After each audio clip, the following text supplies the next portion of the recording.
Boker Tov, que ces paroles de Torah soient pour la guérison rapide de Eliaou, Ben Ruth Mesodi, Moshe Ben Rivka, Nissim Ben Rivka, Daniel Ben Rivka, Moshe Refael, Nissim Ben Kamil, Daniel Tamaratou Bat Fortuné,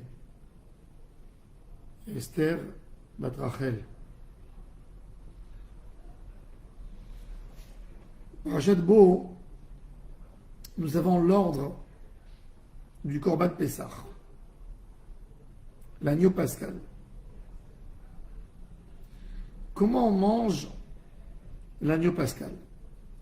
Alors, dans chapitre 12, versets 8, 9 et 10 et 11, on précise les règles, comment on consomme l'agneau pascal. Un petit résumé pour que Bezrat Hashem on se prépare à la Biogoula, où on aura l'occasion de refaire cette mitzvah.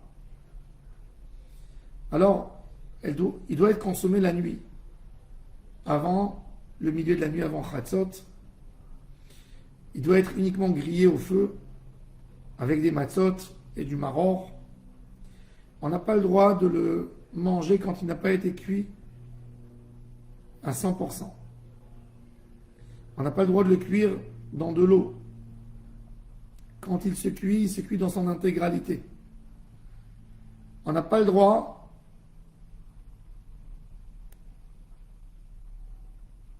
de casser un os quand on mange. On n'a pas le droit de laisser un peu jusqu'au matin. Ce qui reste, il faut le brûler. Quand on le mange, on est déjà habillé pour sortir en position de se préparer pour un voyage. Ça, c'est la mitzvah de Kadesh Likol Bechor. Il y a aussi cette mitzvah Ve'etzem lo tishberu bo. Tu n'as pas le droit de casser quoi que ce soit dans le Korban Pessah. Et voilà qu'on a encore dans le chapitre 12, dans le verset 45, 44, 45 et 46, on a encore des halachot. Ne pas faire sortir de l'agneau pascal dehors de la maison du groupe qui a mangé, ne pas casser un os, et quelqu'un qui n'est pas circoncis ne peut pas manger.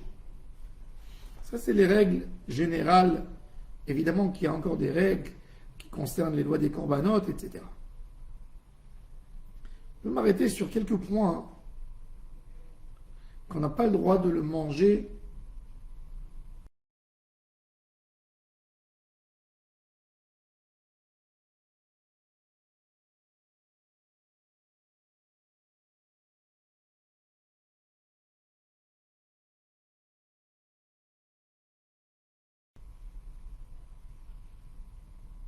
Alors l'agneau pascal, il est grillé. Évidemment qu'une viande grillée, elle donne faim, elle ouvre l'appétit, beaucoup plus qu'une viande cuite. C'est une viande où on mange beaucoup. Quand quelqu'un il mange des grillades, il mange beaucoup plus que s'il mangeait de la viande cuite.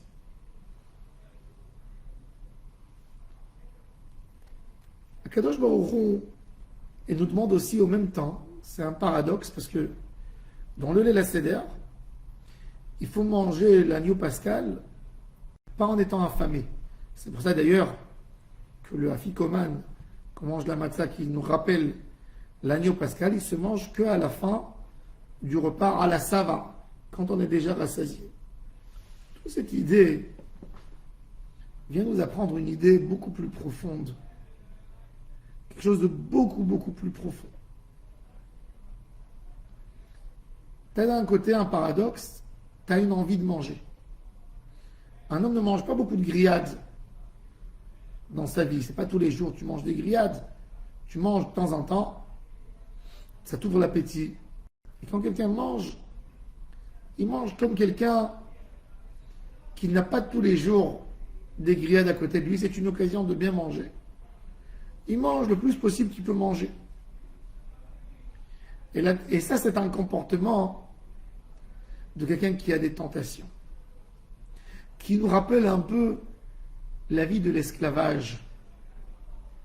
Dans la vie de l'esclavage, l'esclave, il ne sait pas quand il aura une occasion de manger un repas copieux, de manger un bon plat. Donc quand il arrive à l'occasion de bien manger, il mange sans compter. Mais un prince, quelqu'un qui vit dans la maison du roi, même dans les grillades, il va manger un tout petit morceau. Il ne va jamais manger comme un homme qui a faim, qui est tenté, parce qu'il a toujours tout ce qu'il désire. De là vient l'interdiction de la Torah. La Torah nous dit, comporte-toi comme un prince. Avant de sortir d'Égypte, il faut savoir que sortir de l'esclavage, c'est pas sortir physiquement. Je suis en Égypte, je suis esclave, je sors dehors, je suis un homme libre. La liberté se trouve dans la tête. En Égypte, tu vas manger comme un prince. Qui c'est qui casse l'os de la viande grillée? C'est quelqu'un qui mange tout et il veut manger ce qu'il y a entre les côtes et il casse. C'est quelqu'un qui se dit, je n'aurai pas une autre occasion de manger bien, donc il faut que je casse, que je mange jusqu'à la dernière miette de la viande. Et la Torah, elle te dit non. Un homme, un roi, un prince, il ne se rabaisse pas vers la nourriture, il amène la nourriture dans sa bouche. Il fait monter la nourriture vers lui. La nourriture est censée à nous nourrir, on ne vit pas pour manger. C'est un exemple simple. Quand un homme maîtrise ses tentations, maîtrise ses ta'avot, c'est là où il devient le fils d'Hachem. Nous sommes les enfants d'Hachem.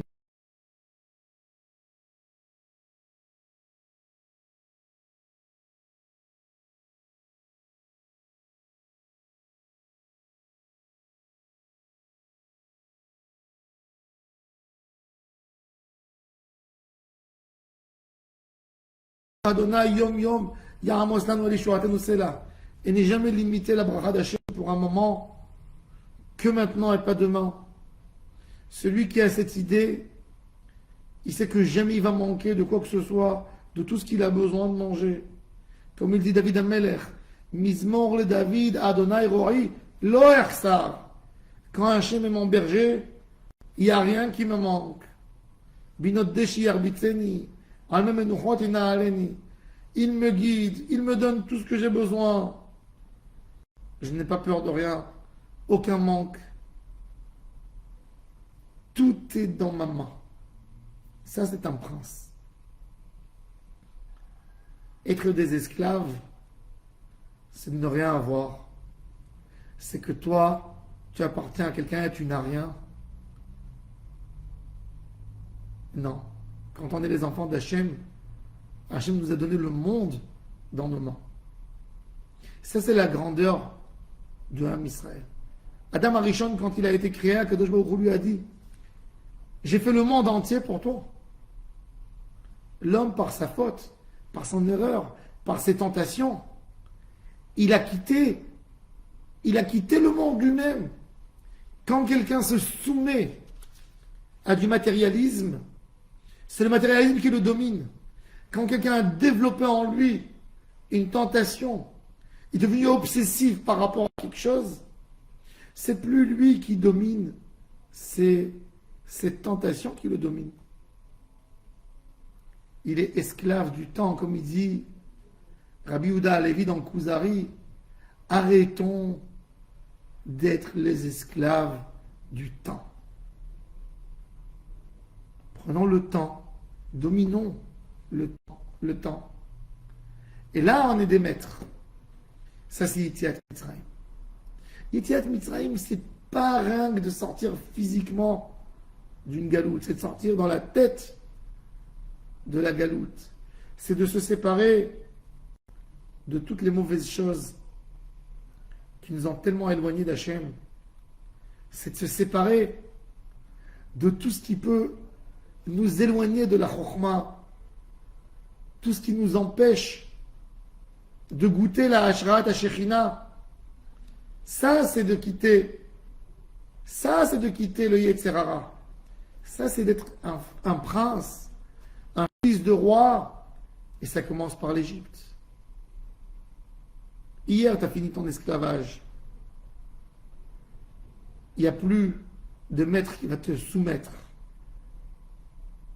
Mais est-ce que tu es un homme libre? Là, ça dépend de toi. Ça dépend de toi, est-ce que tu veux être libre? Ça dépend de toi, est-ce que tu suis tes tentations? Ou tu es un vrai homme libre? Et c'est ça ce que Akadosh Baruch Hu nous dévoile. Quand tu casses l'os, tu es resté esclave.